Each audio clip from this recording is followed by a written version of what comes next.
ጤና ይስጥልኝ እንደምናችሁ ያዲ ነኝ። ዛሬ በሌላ ቪዲዮ አግኝቻችኋለሁ። ዛሬ የታዋቂውና የታላቁ የኢትዮጵያ የጃዝ አባት ተብለው የሚጠሩት የአቶ ሙላቱ አስታጥቄ 82ኛ ዓመት የበርዝዴያቸው ስለሆነ በዚህ አጋጣሚ እንኳን ለበርዝዴው ታደረሱት ለማለትም ጭምር ነው።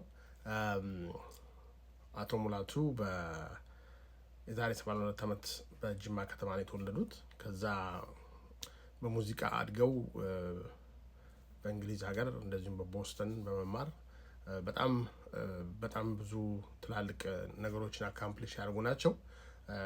እሱን ወደፊት እንግዲህ የኢትዮጵያን ሂስቶሪያንስ በደንብ አድርጎ ቆፍሮ ያወጣሉ። አሁንም በኢትዮጵያ ቴሌቪዥን በሌሎችም ቦታዎች ላይ እንደምናየው ስራቸውን እንደዚሁም በሰላምታ ምናምን መጽሔት ላይ እንደምናነበው ስራቸው ጎልቶ የሚታይና ለዘላለም ለታሪክ የሚቀር ስራ የሰሩ ሰው ናቸው።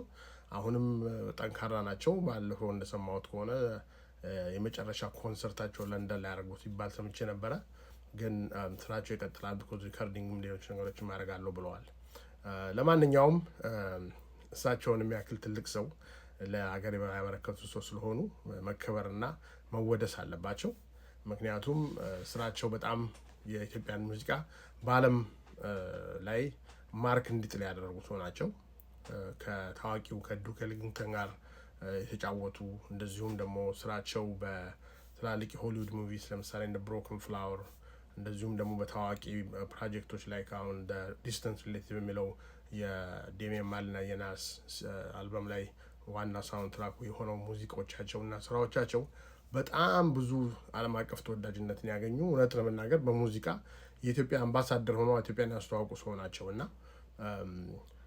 የእሳቸውን ታሪክ የምናወድሰው ጀስት እሳቸውን ለማወደስ ብቻ ሳይሆን ወጣትም ትውልድ የእሳቸውን ፈለግና ዱካ ተከትሎ የበለጠ እንዲሰራ ኢትዮጵያ ውስጥ ያሉ የኢትዮጵያ ሙዚቃዎችና ኢትዮጵያን ልዩ ቃናዎች ለዓለም እንዲያቀርቡ ማድረግ ስለሚያስፈልግ ነው። ምክንያቱም በአሁኑ ሰዓት እኛ ዱካ ተከታይ ሌሎች ሀገር ሰዎችን ስራ ነው እንጂ ራሳችንን ያሉንን ቅርሶች እና እንትኖች እያስተዋወቅን አይደለም እና እነዚህ አይነት ሰዎች እያስተማሩን ከነሱ የተማርን ወደ ለዓለም ኮንትሪቢዩት የምናደርገው ነገር እንዳለ ማሳየት አለብን።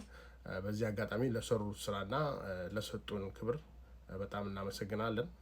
ረጅም የደስታ ህይወት እንዲኖሩና እንደዚሁም ደግሞ እያንዳንዱ ሰው በውስጡ ያለውን ለእርሱ ያለውን ክብር እንዲያውቁ እላለሁኝ። እንግዲህ ወደፊትም ብዙ ወጣቶች የእሳቸውን የሙዚቃ አሰራር ለምሳሌ የእሳቸው ሙዚቃ ሲሰሩ ብዙ ጊዜ ኢትዮጵያ ውስጥ ያለውን የተለያየ የሙዚቃ ቃናና ውበትና ቀለም ያቀናብራሉ አብረው እና ስራቸው በጣም ያማረበት ምክንያት እሱ ነው። እና አሁን ወጣት አርቲስቶች እንደነ ሮፍና ምናምን ስናይ ያንን አይነት ሲስተም ሲጠቀሙ ስናይ በጣም የምንጽናናውና የምንኮራው። ምክንያቱም ኢትዮጵያ በጣም ሪች የሆነ ካልቸር ብሔርና ብሔረሰቦች የተለያየ አይነት ውበቶች ያላቸው ስለሆነ በስራውም በአርትም በዲዛይንም በከለርም በሙዚቃም በምግብም በኩልነሪም በሁሉም ሪቸር የምንሆነው አንዳችንን ስንማርና ስናቅ ስለሆነ ያን ደግሞ እሳቸው በህይወታቸው ኖሮ ስላሳዩት በዚህ አጋጣሚ ላመሰግን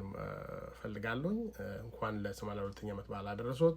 ይህ የምታዩት ፎቶግራፍ 2019 ስካይላይት የመጀመሪያው ዲነር የነበረ ቀን ከእሳቸው ጋር ተገናኝተን ነው። በጣም ትልቅ ፕሮግራም ነበር። ከመሪዎች የዓለም መሪዎች ጠቅላይ ሚኒስትር አብይ አህመድ፣ ቢል ጌትስ፣ ሲሲ ፍሮም እና የዩናይትድ ኔሽን መሪዎች እና ብዙ የአፍሪካ መሪዎች የነበሩበት ትልቅ ፕሮግራም ነው። እሳቸው ያንን እንዳለ ፕሮግራም ያለት መርተው ሲጨርሱ ነው የተነሳ ነው። በጣም የሚያኮራና ደስ የሚል ነው። እንኳን ለ82ኛ ዓመት በዓል አደረሶት። እናመሰግናለን።